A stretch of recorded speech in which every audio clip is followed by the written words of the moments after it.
കർത്താവിൻ്റെ രക്ഷിതാവുമായ യേശു ക്രിസ്തുവിൻ്റെ വിശ്വസ്ത നാമത്തിൽ G2R പ്ലാറ്റ്ഫോമിൽ ദൈവവചനം ശ്രവിക്കുന്ന എല്ലാവർക്കും വന്ദനം, നന്ദിയും രേഖപ്പെടുത്തുന്നു.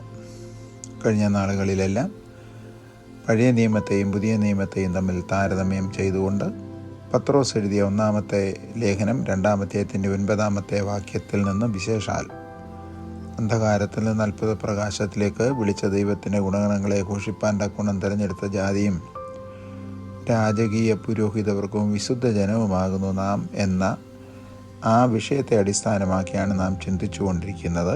എൻ്റെ പേര് കുരുവിള വർഗീസ് എന്നാണ്.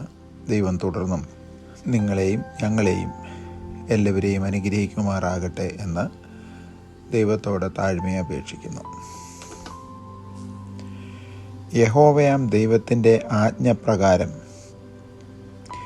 മോശയുടെ നേതൃത്വത്തിൽ പണി കഴിപ്പിച്ച സമാഗമന കൂടാരം, ദാവീദുണ്ടാക്കിയ കൂടാരം, ശലോമോൻ പണിത ആലയം അഥവാ മന്ദിരം, ഹെരോദാവ് പണിത ആലയം എന്നിവയെ എല്ലാം യഹോവയുടെ ആലയം എന്ന് തന്നെയാണ് വിശേഷിപ്പിച്ചിരിക്കുന്നത്. എന്നാൽ പുതിയ നിയമവിശ്വാസികളായി നാം പഠിക്കുമ്പോൾ പുതിയ നിയമസഭയെയും വിശ്വാസികളെയും ദൈവത്തിന് മന്ദിരമാകുന്നുവെന്നും ദൈവത്തിൻ്റെ ആത്മാവ് ഇതിൽ വസിക്കുന്നുവെന്നും ദൈവത്തിൻ്റെ മന്ദിരം വിശുദ്ധമാകുന്നതിനാൽ ദൈവത്തിൻ്റെ ആത്മാവ് ഇതിൽ വസിക്കുന്നുവെന്നും വ്യക്തമാക്കിയിരിക്കുന്നുവല്ലോ. കൊരിന്ത്യരുടെ 1-ാമത്തെ ലേഖനം 3-ാമത്തെ അധ്യായം 16-17 വാക്യങ്ങൾ. മുൻപ് നാം കണ്ട മരുഭൂമിയിലെ ആലയം, ദാവീദ് പണിഞ്ഞ കൂടാരം, ശലോമോൻ പണിത അതിമനോഹരമായ ആ മന്ദിരം, ഹെരോദാവ് പണിത മന്ദിരം, ഇതിനൊക്കെ വീതി, നീളം, ഉയരം, വ്യാപ്തി, അളവുകളുണ്ട്. എന്നാൽ പുതിയ നിയമ മന്ദിരം ആകുന്ന ദൈവത്തിൻ്റെ കൂടാരത്തിന് അളവ് പറഞ്ഞിട്ടില്ല. ഇത്ര മുഴം നീളം, ഇത്ര മുഴം ഉയരം, ഇത്ര മുഴം വ്യാപ്തി എന്നിവയില്ല. അതിനെ സംബന്ധിച്ച് വിശുദ്ധ പൗലോസ് തന്നെ പല വാക്യങ്ങളിൽ എഴുതിയിട്ടുണ്ട്. പത്രോസ് വിശേഷാൽ എഴുതിയിരിക്കുന്ന ഒരു വാക്യം, യേശുക്രിസ്തുവിൻ്റെ അപ്പോസ്തലനായ പത്രോസ് പൊന്തോസിലും ഗലാത്യയിലും കപ്പദോക്യയിലും ആസിയയിലും ബിഥുന്യയിലും ചിതറിപ്പാർക്കുന്ന പരദേശികളും പിതാവായ ദൈവത്തിൻ്റെ മുന്നറിവിനൊത്തവണ്ണം ആത്മാവിൻ്റെ വിശുദ്ധീകരണം പ്രാപിച്ചും അനുസരണം കാണിപ്പാനും യേശുക്രിസ്തുവിൻ്റെ രക്തത്താൽ തളിക്കപ്പെട്ടവരുമായി വൃതന്മാരായി ലോകത്തിൽ എവിടെയെല്ലാം പാർക്കുന്നുണ്ടോ ആ വിശുദ്ധന്മാരെയെല്ലാം ജാതി, മത, വർഗ, വർണ്ണ, ലിംഗവ്യത്യാസം ഇല്ലാതെ സകലരെയും അവിടെയും ഇവിടെയും ചിതറിപ്പാർക്കുന്ന സകല വിശുദ്ധന്മാരെയും ഉൾപ്പെടുത്തിയാണ് പുതിയ നിയമസഭയിൽ ദൈവത്തിൻ്റെ മന്ദിരം, ദൈവത്തിൻ്റെ ആലയം എന്ന് വിശേഷിപ്പിക്കപ്പെട്ടിരിക്കുന്നത്. തന്നെയുമല്ല, പരിശുദ്ധനായ ദൈവത്തിൻ്റെ ദാനമായി നമ്മിൽ വസിക്കുന്ന ദൈവത്തിൻ്റെ മന്ദിരമാകുന്നു നാമെന്നും നമ്മെ ദൈവപുത്രൻ്റെ വിലയേറിയ രക്തത്താൽ വിലയ്ക്ക് വാങ്ങിയിരിക്കയാൽ പത്രോസിൻ്റെ 1-ാം ലേഖനം 1-ാമത്തെയും 18-ാമത്തെ വാക്യം, നാം ആരും നമുക്ക് സ്വന്തമല്ല എന്നും നമ്മെ വിലയ്ക്ക് വാങ്ങിയിരിക്കുന്നതിൻ്റെ ലക്ഷ്യം നമ്മുടെ ശരീരം കൊണ്ട് ദൈവത്തെ മഹത്വപ്പെടുത്തേണ്ടതാകുന്നു എന്നും വിശുദ്ധ പൗലോസ് വ്യക്തമാക്കിയിരിക്കുന്നു. കൊരിന്ത്യർക്ക് എഴുതപ്പെട്ട 1-ാം ലേഖനം 6-ാമത്തെയും 19-20 വാക്യങ്ങൾ. സമാഗമന കൂടാരത്തിൻ്റെ വാതുക്കൽ കാണുന്ന യാഗപീഠം സദാസമയം തീ കെട്ടുപോകാതെ ദൈവത്തെ മഹത്വപ്പെടുത്തിക്കൊണ്ടിരിക്കുന്ന ശുശ്രൂഷയ്ക്ക് വിധേയമാകുന്നു. അതിൻ്റെ തൊട്ടുപുറകിലെ താമ്രത്തൊട്ടിയിൽ നിന്ന് വെള്ളം എടുത്ത് പുരോഹിതന്മാർ സദാസമയം തങ്ങളെ ശുദ്ധീകരിച്ചു കൊണ്ടിരിക്കുന്നു. അതിന് നേരെ മുൻപിൽ വയ്ക്കപ്പെട്ടിരിക്കുന്ന ധൂപപീഠം 24 മണിക്കൂറും സുഗന്ധം വമിപ്പിച്ചുകൊണ്ട് അതും ദൈവത്തെ മഹത്വപ്പെടുത്തുന്നു. വലത് കൈഭാഗത്ത് വയ്ക്കപ്പെട്ടിരിക്കുന്ന കാഴ്ചയപ്പത്തിൻ്റെ മേശ 6 അപ്പങ്ങൾ വീതം, ഓരോ അപ്പത്തിനും ഓരോ അളവ് മാവ്, 12 മാവുകൾ, 12 അപ്പങ്ങൾ, അതും ദൈവത്തെ മഹത്വപ്പെടുത്തിക്കൊണ്ടിരിക്കുന്നു. ഇടതുഭാഗത്ത് വയ്ക്കപ്പെട്ടിരിക്കുന്ന വിളക്കാകട്ടെ ഒരിക്കലും കെട്ടുപോകാതെ കരിന്തിരി മുറിച്ചു മാറ്റി അതും ഇങ്ങനെ ജ്വലിച്ച് പ്രകാശിപ്പിച്ച് അതിൻ്റെ ശുശ്രൂഷ നിർവഹിച്ചു കൊണ്ടിരിക്കുന്നു. എങ്കിൽ നിർജീവ വസ്തുക്കളാകുന്ന ലോഹങ്ങൾ കൊണ്ടും മരം കൊണ്ടും ഉണ്ടാക്കപ്പെട്ടിരിക്കുന്ന ആ ഉപകരണങ്ങൾ ദൈവത്തെ മഹത്വപ്പെടുത്തുന്നു എങ്കിൽ ദൈവത്തിൻ്റെ പരിശുദ്ധാത്മാവിനെ നിറയപ്പെട്ടിരിക്കുന്ന ഒരു ദൈവത്തിൻ്റെ പൈതൽ സദാസമയവും ദൈവം നമുക്ക് തന്നിരിക്കുന്ന ആയുസ് എത്ര നാളുകളോ അത്രയും നാളുകൾ ദൈവത്തെ മഹത്വപ്പെടുത്തിക്കൊണ്ടിരിക്കണമെന്നല്ലേ തിരുവചനം നമ്മളെ പഠിപ്പിക്കുന്നത്. ഈ വിഷയത്തിൽ നാം പൊതുവായി അറിഞ്ഞിരിക്കേണ്ട ഒരു വാഗ്ദത്തവും മുന്നറിയിപ്പും കൂടെ ഇത്തരണത്തിൽ മറന്നു പോകരുത്. അതായത് ദൈവത്തിൻ്റെ മന്ദിരത്തെ നശിപ്പിക്കുന്ന വ്യക്തിയെയോ അതാരുമാകട്ടെ, രാജാവോ പ്രജയോ ആരായാലും അവരെ ദൈവം നശിപ്പിക്കും എന്നു തന്നെ. കൊരിന്ത്യരുടെ 1-ാമത്തെ ലേഖനം 3-ാം അധ്യായം 7-ാമത്തെ വാക്യം. ഇതിനുള്ള അടിസ്ഥാനപരമായ ഇതും ആർക്കും നിരാകരിപ്പാൻ നിർവാഹം ഇല്ലാത്തതും ആയ എണ്ണമറ്റ തെളിവുകൾ ലോക ചരിത്രത്തിലൂടെ, സഭാചരിത്രത്തിലൂടെ നമ്മളുടെ ചുറ്റും കാണുന്നുണ്ടല്ലോ. അതെ, നാമാണ് ഇന്ന് ദൈവത്തിൻ്റെ കൂടാരം. അതെ, ഒരിക്കൽ കൂടെ പറയാം, നാമാണ് ദൈവത്തിൻ്റെ മന്ദിരം. ഇതിൽ ശുശ്രൂഷകന്മാരാകുന്നു നാം, ദൈവത്തിൻ്റെ രാജകീയ പുരോഹിത വർഗം. അതുകൊണ്ടാണ് ഈ വിഷയത്തെക്കുറിച്ച് ആധികാരികമായി പിന്നെയും നിങ്ങളുടെ മുൻപാകെ അതേ വാക്യം ഉച്ചരിക്കുന്നത്. പത്രോസ് എഴുതിയ 1-ാമത്തെ ലേഖനം 2-ാമത്തെ അധ്യായം 9-ാമത്തെ വാക്യം. പ്രാകാരം എന്ന വിഷയത്തെ അല്പം കൂടെ തുടർന്ന് പഠിക്കേണ്ടത് ആവശ്യമാണ്.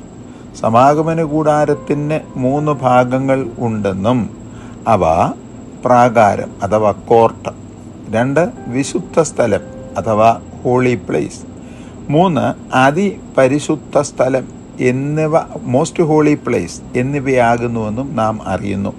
ഇതിൽ 1-ാം ഭാഗമായ പ്രാകാരത്തിന് കൂടാരാങ്കണം എന്ന് പറയാകുന്നതാകുന്നു. ഇതിന് 100 മുഴം അഥവാ 180 അടി നീളവും 50 മുഴം അഥവാ 75 അടി വീതിയുമാണുള്ളത്. പ്രാകാരാങ്കണത്തിൽ നീളമുള്ള വശത്തിന് 5 മുഴം 7.5 അടി ഉയരത്തിൽ 20 തൂണുകൾ വേണം. ഇവ ഓരോന്നിനും താമ്രം കൊണ്ടുള്ള ചുവടും മുകൾ ഭാഗത്ത് വെള്ളി കൊണ്ടുള്ള കൊളുത്തും മേൽ ചുറ്റുപടികളും വേണം. ഇവയ്ക്ക് പുറത്ത് പിരിച്ച വെളുത്ത നൂൽ കൊണ്ട് മറയും ഉണ്ടാക്കണം. തൂണുകൾ എല്ലാം കതിരമരം കൊണ്ട് ആയിരിക്കണം ഉണ്ടാക്കപ്പെടേണ്ടത്. വടക്ക് ഭാഗത്ത് വെളുത്ത നൂൽ കൊണ്ടുള്ള മറ, 20 തൂണുകൾ, 5 മുഴം അഥവാ 7.5 അടി ഉയരം, താമ്ര ചുവടും വെള്ളി കൊണ്ടുള്ള കൊളുത്തും മേൽ ചുറ്റുപടികളും ഉണ്ടാക്കണം. പ്രാകാരത്തിൻ്റെ പടിഞ്ഞാറ് വശത്ത് 50 മുഴം നീളം വീതിയാണല്ലോ ഉള്ളത്, അഥവാ 75 അടിയാണല്ലോ. അതിൽ 10 തൂണുകൾ, 7 താമ്ര ചുവടുകൾ, വെള്ളി കൊണ്ടുള്ള കൊളുത്തുകളും മേൽ ചുറ്റുപടികളും വേണം. കിഴക്ക് ഭാഗത്ത് ആലയത്തിലേക്കുള്ള പ്രവേശനം കവാടമത്രേ. അവിടെയും 50 മുഴം അഥവാ 75 അടി വീതിയുണ്ട്. ഇതിൽ 2 അഗ്രഭാഗങ്ങളിലും 3 തൂണുകൾ വീതം 15 മുഴം വേർതിരിച്ച് ഓരോ തൂണുകൾക്കും പ്രാകാരത്തിൻ്റെ മറയ്ക്ക് മറുഭാഗത്തുള്ള തൂണുകൾ കൊക്കു പോലെ തന്നെ 5 മുഴം ഉയരം അഥവാ 7.5 അടി ഉയരം ഉണ്ടാകണം. താമ്രച്ചുവട് വെള്ളി കൊണ്ടുള്ള കൊളുത്തുകളും ചുറ്റുപടികളും വേണം. ശേഷിക്കുന്ന 20 മുഴം അഥവാ 30 അടി പ്രാകാരവാതിലത്രേ. ഇതിന് നീല, ധൂമ്രം, ചുവപ്പ്, വെള്ള എന്നീ നിറങ്ങളുള്ള നൂൽ കൊണ്ട് ചിത്രത്തയ്യൽ പണിയായി 20 മുഴം അഥവാ 30 അടി നീളമുള്ള മറശ്ശീലയുണ്ടാക്കണം. അവയെ 4 തൂണുകളിൽ തൂക്കി മുൻഭാഗത്ത് ചുരുട്ടിക്കെട്ടി വയ്ക്കണം. അത് മറശ്ശീലയുണ്ടെങ്കിലും താഴോട്ട് നിവർത്തിട്ടിട്ട് അകത്തുള്ള ഉപകരണങ്ങളെ മറയ്ക്കരുത്. ഈ 4 തൂണുകൾക്കും മറ്റ് തൂണുകൾക്കുള്ളതുപോലെ തന്നെ താമ്രച്ചുവടും വെള്ളിക്കൊളുത്തും മേൽ ചുറ്റുപടിയും വെക്കണം. ഇതാകുന്നു സമാഗമന കൂടാരത്തിൽ പ്രാകാരത്തിൻ്റെ നിർമ്മാണത്തിന് ദൈവം കൊടുത്ത നിർദ്ദേശം. ശ്രദ്ധിക്കുക, പുറപ്പാട് പുസ്തകം 27-ാം അധ്യായം 9 മുതൽ 19 വരെയുള്ള വാക്യങ്ങളിലാണ് നാം ആ ഉപദേശത്തിൻ്റെ നിർദ്ദേശം കാണുന്നത്. യാഗാർപ്പണത്തിനായി യാഗാർപ്പകന്മാർ കൊണ്ടുവരുന്ന യാഗമൃഗങ്ങളാകുന്ന കന്നുകാലികളെ ലേവ്യ പുസ്തകം 1-ാം അധ്യായം 3-ാമത്തെ വാക്യം, ചെമ്മരിയാടോ 1-ാം അധ്യായം 10-ാമത്തെ വാക്യം, 3-ാം അധ്യായം 6, 4-ന്റെ 14, 23, 28, 5-ന്റെ 6 മുതലായ വാക്യങ്ങളിൽ അവ എഴുതിയിട്ടുണ്ട്. യാഗവസ്തുക്കളാകുന്ന കുറുപ്രാവോ പ്രാവിൻ കുഞ്ഞോ ലേവ്യ പുസ്തകം 1-ാം അധ്യായം 14, 15, 5-ന്റെ 11 ആകട്ടെ യാഗവസ്തുവായി കൊണ്ടുവരുന്നത് നേരിയ മാവ് ആകുന്നുവെങ്കിൽ ലേവ്യ പുസ്തകം 2-ന്റെ 1, പുളിപ്പില്ലാത്ത വടയാകുന്നുവെങ്കിൽ 2-ന്റെ 4, കതിർ മണികൾ എന്നിവയാകുന്നുവെങ്കിൽ ലേവ്യ പുസ്തകം 2-ന്റെ 14, ആദിയായവയും ആരാധനയ്ക്ക് വരുന്ന ആരാധകന്മാരും പ്രാകാരവാതിൽ വരാം. 1 അടി പോലും പ്രാകാരത്തിൻ്റെ ഉള്ളിൽ നമ്മൾ തിരുവചനത്തിൽ കണ്ടതുപോലെ 20 മുഴം വീതി അഥവാ 30 അടി വീതിയുള്ള വാതിൽ അകത്ത് പ്രവേശിക്കരുത്.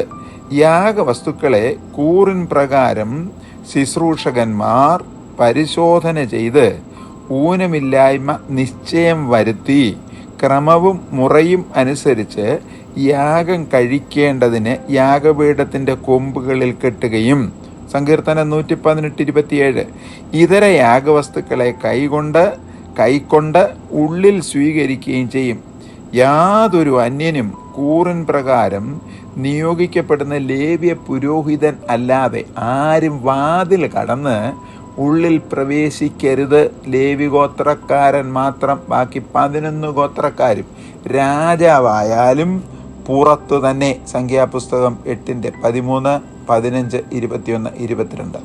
പുതിയ നിയമ വിശുദ്ധന്മാർ കൊടുത്ത അധികാരവും അവകാശവും ഭാഗ്യപദവിയും എത്രമാത്രം ഉന്നതമാണെന്ന് ഈ പഴയ നിയമ വേദഭാഗം വായിക്കുമ്പോൾ മാത്രമേ ഗ്രഹിക്കുവാൻ കഴിയുകയുള്ളൂ.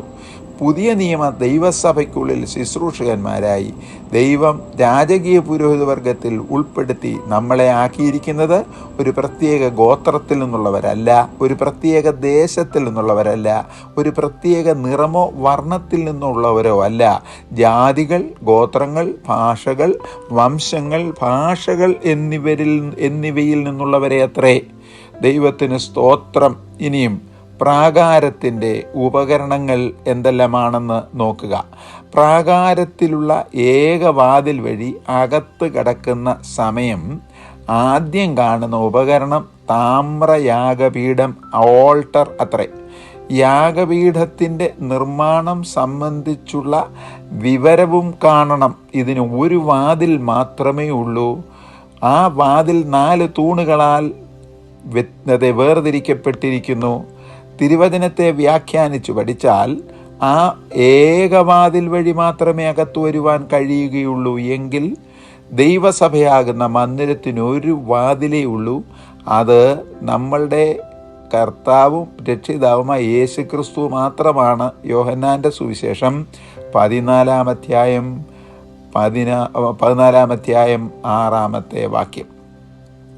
ഈ വിഷയത്തെ സംബന്ധിച്ച് ദൈവസഭയുടെ ആദ്യ ഉപദേശ വിഷയത്തിൽ സന്നദ്രീമിൻ്റെ മുമ്പിൽ നിന്ന് പത്രോസ് പ്രസംഗിച്ച ഒരു പദമുണ്ട്: നാം രക്ഷിക്കപ്പെടുവാൻ ആകാശത്തിൻ്റെ കീഴെ ഭൂമിക്ക് മീതെ യേശുക്രിസ്തു എന്ന നാമം അല്ലാതെ മറ്റൊരു നാമവുമില്ല.